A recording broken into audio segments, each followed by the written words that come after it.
In the summer of 2013, I found myself driving home alone on Highway 902 from a party. It was almost midnight, and needless to say, it was pitch black. As was usual at night, I was on edge. I had the radio off and could hear nothing but the muffled roar of tires on pavement and the dull hum of the engine. I stole a glance into the middle of the rearview mirror and saw nothing but darkness through the back window. I know that I looked backward and saw nothing. I'm sure of it. Just a seemingly endless blackness of the night.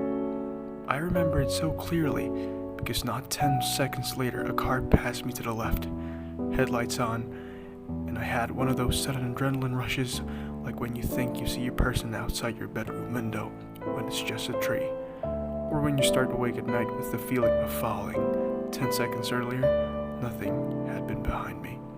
Suddenly, a car drove the rest of the way home, shivering and knowing something was off. The next morning, I found 2 sets of scratches near the back of my van. One was on the left rear, one was on the right. The car was pretty old.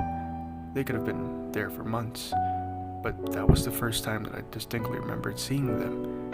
In hindsight, there are 2 possibilities for what happened that night. Possibility number 1, with some glitch in reality or something paranormal, this other car had somehow appeared behind me within 10 seconds of me checking my mirror, like some weird ghost crap or something. However, the second option is what makes my blood run cold whenever I consider it. It didn't even occur to me until months after the fact, but it makes me dread driving alone at night even more. Possibility 2, the car was normal. It had approached me from the rear and passed me to the left. However, something large and wide, as black as the night, had been clinging to the rear of my car, obscuring my view through the window and leaving deep scratches on the sides.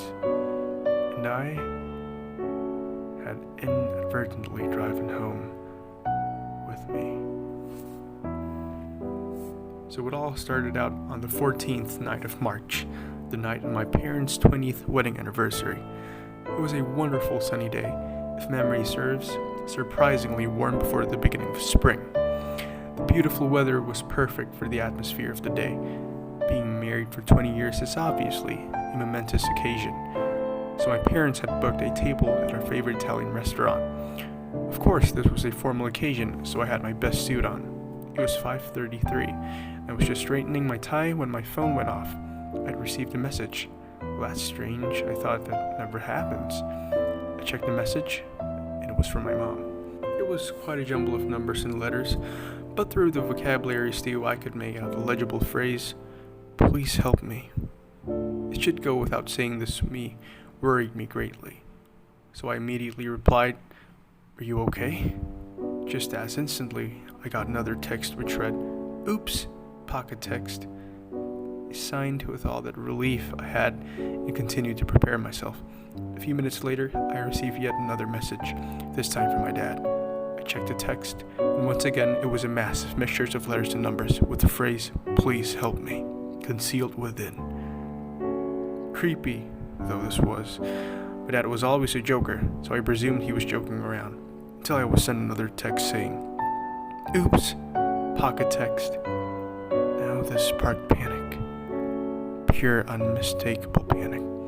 Exactly half a minute passed when I received the exact same message from my sister. This could not be coincidental. It just couldn't. In a state of sheer anxiety, I started to run to the restaurant. Made it about a quarter of the way before I was stopped by a police officer. "Main road's closed," he said. "Huge car crash." This was the exact moment I realized what just had happened. I demanded to see the wreckage, a request I'm surprised was allowed. When I got there, it wasn't the remnants of the car that caught my eye, not the flames billowing from the destroyed vehicle. No, I was horrified to see the lifeless corpses of my mother, father, and sister. I asked for the estimated time for their deaths. All 3 of them were killed instantly by the collision at 5:32. This actually happened to me a few years back at the University of Arts in Philadelphia. My sophomore year, I roomed with a girl named Makara. She was a jazz vocalist, but her main interest was opera. We had a small room on the 6th floor of dormitory called Juniper Hall. The walls were thin, and her last night singing and voices practice would keep me up late. After a month or so of lost sleep, I convinced her to move her last night practices to the music studios in the Merriam Theater building a block away. Around 8 one evening, Kara announced that she would be practicing late for an upcoming recital and probably wouldn't be home until around midnight. Great, I thought. That means I can go to bed early. I was beat. I had a horrible day in acting studio and was ready to pass out as soon as I had dinner. She said goodnight and left. Coffee and sheet music in hand, I made some grilled cheese and soup, gobbled it down. Immediately I prepared for bed. And then, by the time I got out from the shower, my eyelids were so heavy I could hardly brush my teeth. I pulled on my PJs and crawled into the top bunk of our bunk bed, and I was out as soon as my head hit the pillow. I should take a second to describe the layout of our apartment. When entering the apartment, the bedroom was through a door immediately to the left. Our bathroom was inside the bedroom, just past the bunk beds, and UArts is nice in the sense that you don't have to share bathrooms. Anyway, I woke up to the sound of the apartment door closing. I opened my eyes and groggily checked my phone. Midnight on the dot, I rolled back over and closed my eyes. I heard Kara enter the room and stop in front of the bunk bed, checking to see if I'm actually asleep. I thought. She flopped down on the bed below me, which was strange, as she was a stickler for brushing her teeth and washing up before bed. Then again, exams were just around the corner, and we were all exhausted. The mattress below me creaked and then was silent. I couldn't even hear her breathing. Hearing her breathing was bare, and I started to drift off again.